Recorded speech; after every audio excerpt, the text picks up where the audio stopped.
see. Oh. Sebastian Castellanos. Oh.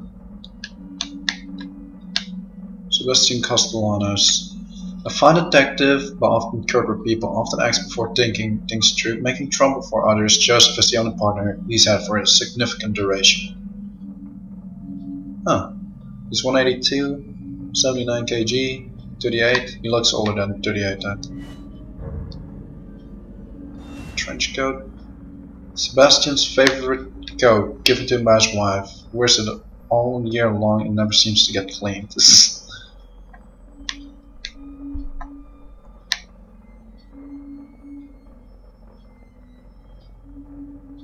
Lovely. Just skipping right through the. Oh my god, there's like an entire list of these things. Just gonna read them.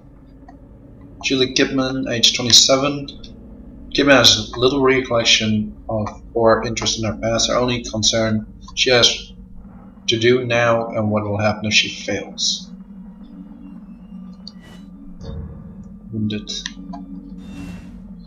When encountered again in Rufik's mental world, Kidman is badly wounded and very shaken up. Only she knows what will happen to her when she's on her own. She doesn't look too hot in there. Why can't we see through her bodies? Is she not wearing a skirt? Joseph Oda.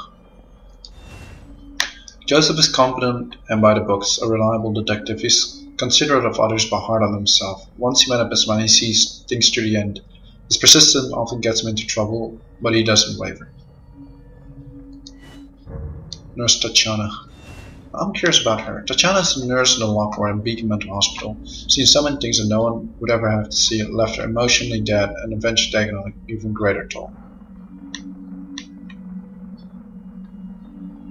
I like how the hair moves, but the rest doesn't. Leslie Winters. He's 25? He acts like 16 to 18. Leslie has always compensated for his difficulty communicating by unconsciously emulating thoughts of others. This characteristic is what Rufik saw for his experience in linking conscience.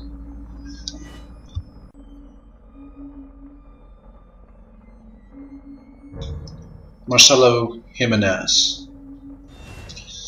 Marcelo is a doctor who performed clandestine experiments on patients of Beacon Mental Hospital. Organization has had him instated as the head of hospital, but ultimately disappeared under mysterious circumstances. He did. Laura Victoriano. She's still creepy. Rufik's beautiful, generous sister, the only one who understood him. In life she preferred to wear red. Rufik. Cut from the outside world, Rufik continued his research alone until one day a fire broke out in his basement laboratory. His body was never found among the smoke-ridden remains of his once proud mansion.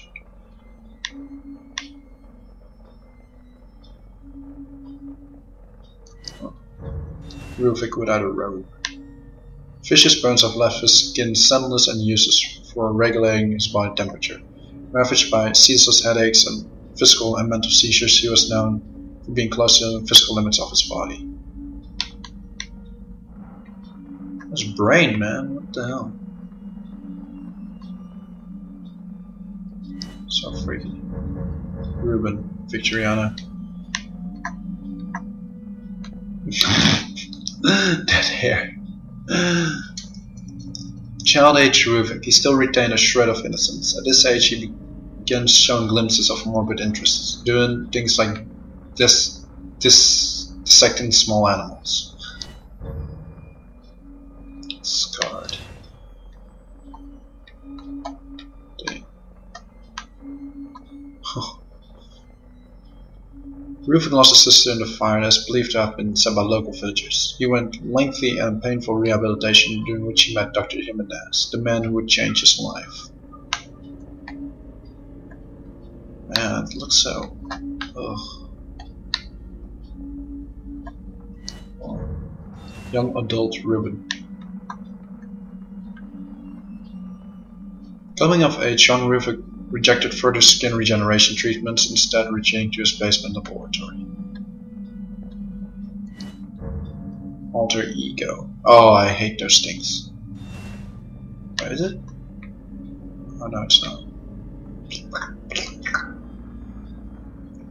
Result of connecting a subject with dissective identity disorder to the STEM device. The dominant and alternate personalities went to a single two-headed creature. Sadist. A creature born from the mind of a murderer emerged with Ruvik's madness. He lost himself to rage, becoming murderous personified.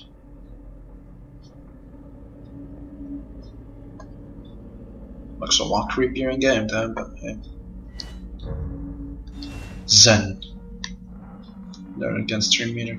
Twin orphan abandoned and raised in laboratory beneath the cemetery. The more cowardly of the two, Zen lashes out violently at those he does not and is usually kept chained up.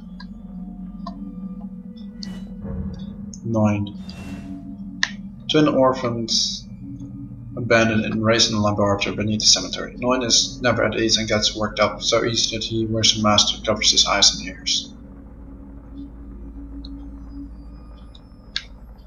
You got an awesome nipple piercing. Look at that.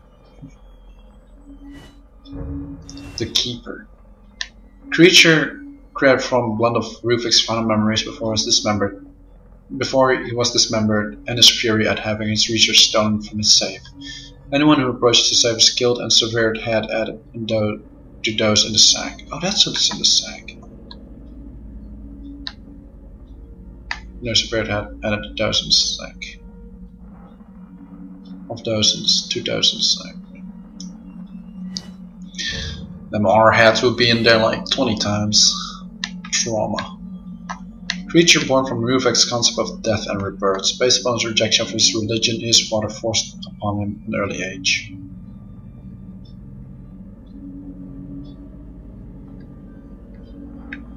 Sick. Sick bastard, Ruvik. You are a sick bastard. Sentinel. Guardian of the church, branded in a cold laboratory beneath the cemetery, is raised on sacrificial victims and gross human flesh.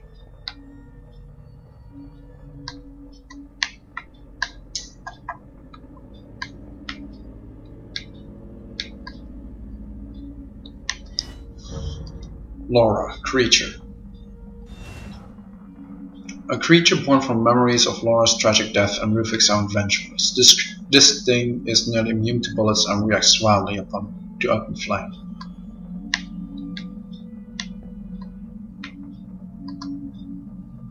It's like so freaky, man.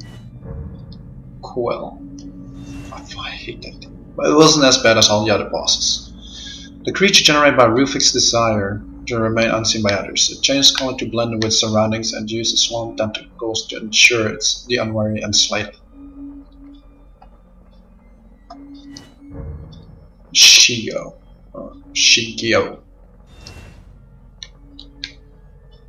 I never came. Wait, what? Where's this one?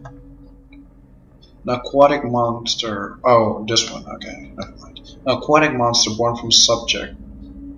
Drowned during testing and unconscious, became lost within Ruvik's mental world. It was in the murky depths and attempts to pull under anyone who draws near.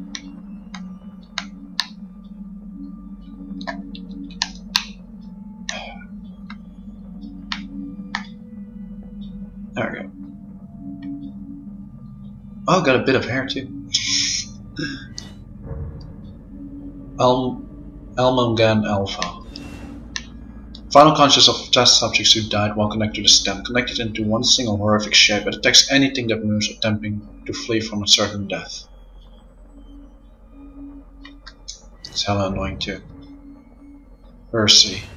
Monster with massive insect-like legs. The creature is a test subject who completely lost his identity while connected to the stem and went on a rampage, devouring consciousness of anyone he found.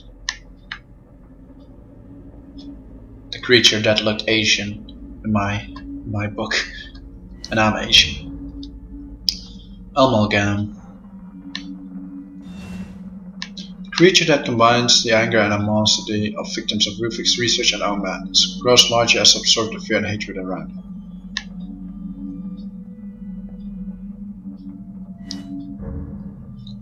Amalgam core. Buried deep within the creature's body, Rufik is vulnerable when it opens his head, exposing the core. Is that him in the center? Yeah, it is. He's butt naked. Not a pretty sad. Hunted Group A.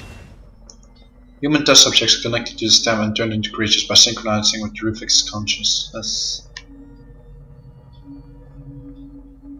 Died way too many times with these guys. Hunted Group B. Somehow even people who can be connected to Steam appear as monsters.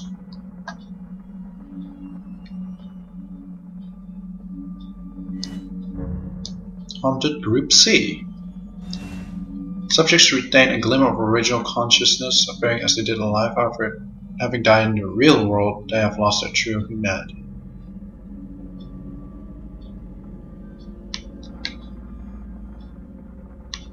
Connolly. Oh, there's a Hunted Group D. Hunted attack normal humans on sight and attempt to devour their brains, perhaps an effort to recover their lost memories.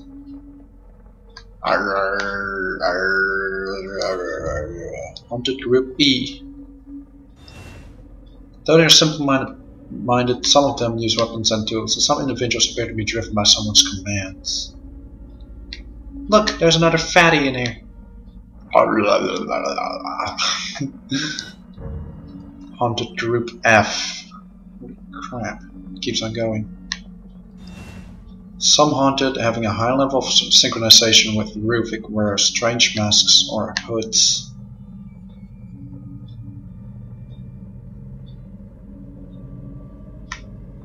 It's holding an umbrella. Animals. Birds, livestock and other living creatures not turned into monsters are almost certainly to be remnants of memories of subjects connected to the stem.